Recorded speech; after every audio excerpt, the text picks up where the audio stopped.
பொரிக்காத ஒரு 5, 6 முட்டையில லைட் வச்சு பார்த்ததுல 2ல மட்டும் கோழி குஞ்சு இருக்கிற மாரி இருந்துச்சு. 1 ஆனா கொத்தி விட்டுருந்துச்சு.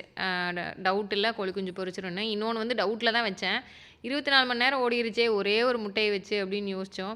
ஆனா பரவால்ல. அந்த 24 மணி நேரம் ஓடுனதுக்கு அழகு போல பொரிச்சு, சத்தம் போட்டுருந்துச்சு. காலையில ஒரு மத்தியானம் 10, 11 மணி வரைக்குமே வந்து கோழி குஞ்சோட எந்த உடைச்சு விடுறதோ எதுவுமே இல்ல.